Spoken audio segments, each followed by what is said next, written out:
The number one question I get as a basketball player, not in the NBA, is how much money do you make? And obviously I understand why this question is asked so frequently. Players in the NBA, Steph Curry makes 40 million a year. Let me let you in on a little hint. I don't make anywhere near that. But with that being said, your salary is a sort of validation of your skills. Like if you are good at basketball and good enough to get paid, how much are you getting paid is kind of how good you are in a small roundabout way. And obviously the NBA is not a realistic option for a lot of people. It wasn't for me. And so it's intriguing to see if there's more opportunities to make basketball your livelihood besides the NBA. And really, that's why I make these videos. I like to show you guys that there is an alternative to the NBA. Playing overseas is a real viable option. So again, I get it why this question is always asked. So let's get into it. I'm gonna tell you guys how much money I make playing pro basketball overseas. But you gotta wait till the end of the video because I wanna educate you guys on the dynamic of overseas basketball first. As a rookie, you don't have a professional resume, you have zero experience. You do have a college resume and that is a big factor, but ultimately, you're new to the scene, you're the new guy. So you have to start from the bottom. When considering entry-level jobs overseas, there are 5 things that determine your rookie salary.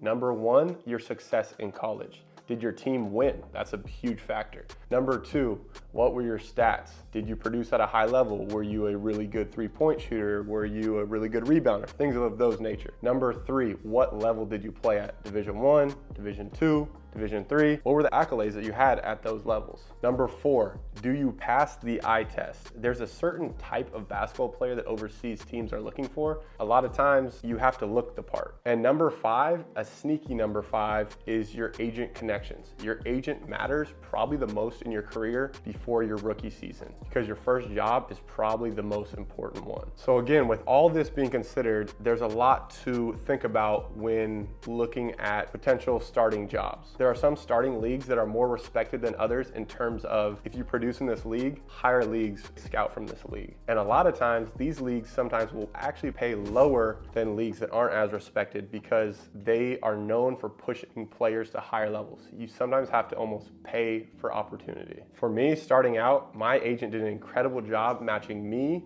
with a country that matched my personality and a league that was respected. I started my rookie year making 1,200 euros a month in the Serbian KLS. That's sort of the top domestic league in Serbia. Let's think of reasons why that league is respected. This was the same time that Jokic was bursting onto the scene. Serbia is known for a lot of prospects, and Serbia has a great reputation in the overseas basketball scene. Their national teams always qualify high, and they do well in international competitions. So for me, Serbia, my rookie year, paid dividends. It got me sort of a stamp in the overseas basketball scene that I could play high-level basketball, I could play for high-level coaches, I can play in environments where not necessarily everything was great. Living conditions were a lot different, a lot of culture shocks. I could show that I could do it, I could be counted on. With all this being said, rookie starting salaries have a pretty wide range. They range from around even 100 euros a month all the way up to 5,000 euros a month. For example, if you are a high-risk player with not a very good college resume, you can expect making on that lower end, but if it's an opportunity, you can still move up from there. Take for example, high-level pro Kevin Punter, plays for Partizan now. I heard on a podcast that he made 4,000 a month his rookie year in Poland. He was averaging 22 a game in the ACC, the best conference in college basketball. Now, I think he's in year 7 or 8, signed a multi-million-dollar deal in the EuroLeague for Partizan. So the ceiling, if you continue to produce at a high level, is extremely high. Another thing to consider in a rookie contract and overseas contracts in general is that the team that you play for will most likely pay for housing, a car, your flight, and sometimes food. But those are things and expenses that you would have in the States that you don't have overseas. So a lot of the money, your actual salary you make, can be considered close to take home. Every country has slightly different tax rules, but for the most part, overseas basketball players don't pay taxes. Their clubs pay them for them. To finish this rookie salary breakdown, you have to think about the most important thing about your rookie contract. It is your first impression, your first look into overseas basketball. So it's very, very important that you produce and you show yourself the best way you can. I know so many guys, the list is honestly endless, that played 1 year overseas, didn't have a good first impression, and they sort of get a stamp that they aren't good enough to play overseas. Dare I say, how you produce your rookie year is the most important thing in your career overseas. But on a lighter note, the best part is that it's in your hands. It's your responsibility. You control your own destiny once you have that first job opportunity. Now that we've covered all things about your first year, your rookie year, let's break down overseas basketball leagues, structure, and financials. The top 7 domestic leagues, you can kind of fluctuate the rankings and you can maybe add a couple countries. So more or less it goes Spain, Turkey, France, Israel, Greece, Germany, Italy. Top 7, these are the big money leagues. For the most part, these leagues have the highest salaries, but it's very, very difficult to get in these leagues as a rookie and with zero experience. Also, some of these bigger countries and these big leagues have 2nd and 3rd divisions. So sometimes as a rookie, it might be ideal to play in a 2nd division. I'm thinking honestly about Germany. Germany's Pro A.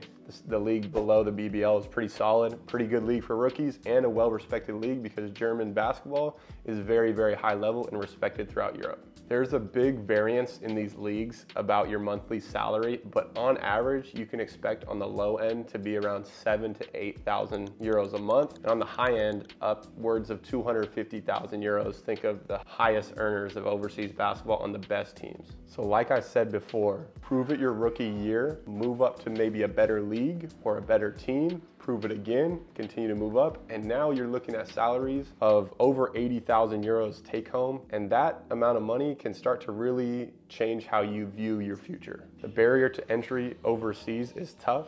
That rookie year is going to be difficult, a lot of things to adjust to, but the ceiling is not really there. You can make big, big money and almost similar money to some players in the NBA. Another huge aspect of European basketball are the international competitions. Think EuroLeague, Euro Cup, the Basketball Champions League, and FIBA Euro Cup. This is where teams from different countries and different leagues all mesh together in big pools and they play each other. EuroLeague is commonly regarded as the 2nd best basketball league in the world behind the NBA.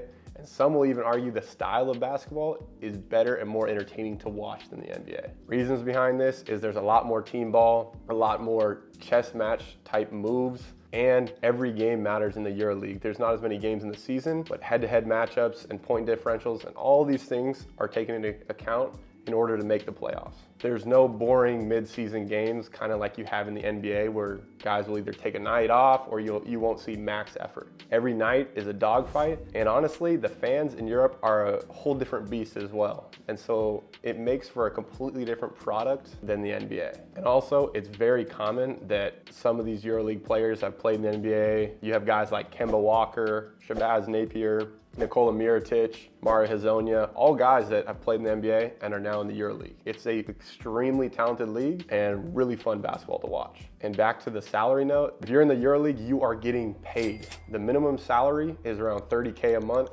give or take some, and the maximum is up to 540,000 a month. If you look at the brand of basketball in the EuroLeague, it just shows that how basketball globally is expanding. You also look in the NBA, and the last 5 MVPs were international players. The brand of basketball and basketball in general is more of a global game, and the quality in the EuroLeague shows exactly that. The next 2 leagues below the EuroLeague are the Euro Cup and the Basketball Champions League. Historically, the Euro Cup has been stronger, but in recent years, the Basketball Champions League has been growing in the level of teams that are in there and also just its overall quality of competition. Now, some would argue that they're relatively interchangeable in terms of talent and even in some cases in terms of budget. The big difference is the Basketball Champions League and the FIBA Euro Cup are owned by a different entity than the EuroLeague and Euro Cup. This is FIBA. This is the governing body of all overseas basketball. The Basketball Champions League is also different because it is a qualifier league. The Euro Cup is by selection. Basketball Champions League is by qualifying. So this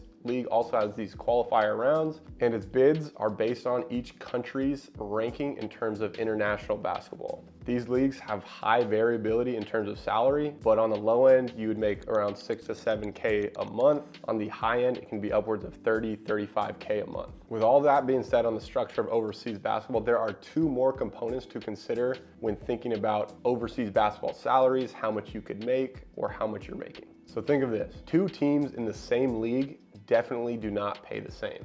Each league will sort of have perennial powerhouse teams that are historically better, have incredible fan bases, have, like I said, long histories of success, maybe in bigger cities, and all around bigger budgets and just better clubs. For my current league, it's sort of obvious. There is us, SL Benfica, Sporting, and Porto. Top 3 powerhouse teams that have been traditionally the best for the longest amount of years. A lot of times in these leagues, the top teams will have a lot of national pride too. There's these huge rivalries. You look at Panathinaikos and Olympiacos, Partizan and Red Star.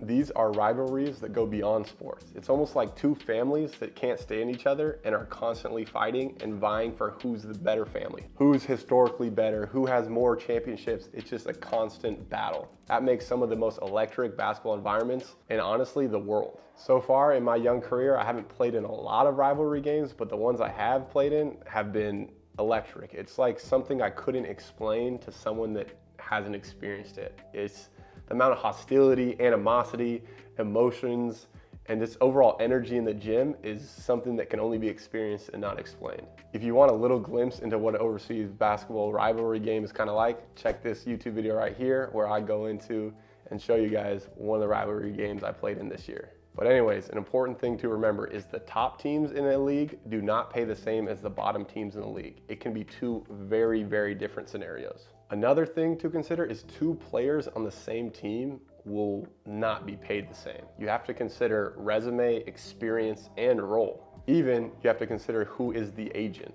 All of this matters in terms of overseas basketball salaries, but ultimately, the more proven, experienced player will get paid more than the less proven, less experienced player every single time. To recap, there are 5 things that go into your rookie salary. Your stats, the level you played at, the success you had, the eye test, and honestly your agent a little bit. These all play a factor into your starting salary. Then when you consider navigating overseas basketball, you have to consider which leagues are the best leagues, which teams play in international competitions, which teams are traditionally and historically better in each league, and really what your role is going to be on the team and what your resume is. All these things I covered go into what your salary is year to year. Now, with all this information, I'm sure you guys have come up with some idea of how much I make per year. And honestly, I'll just tell you guys straight up, it's Thank you guys so much for watching. I hope this gave you some insight into sort of the financials and the reality of overseas basketball, how much you could make, how much you're gonna start making, and sort of the dynamic of it all. It's a sort of complicated process looking from the outside in, but as someone who lives it day to day, it can be exhilarating,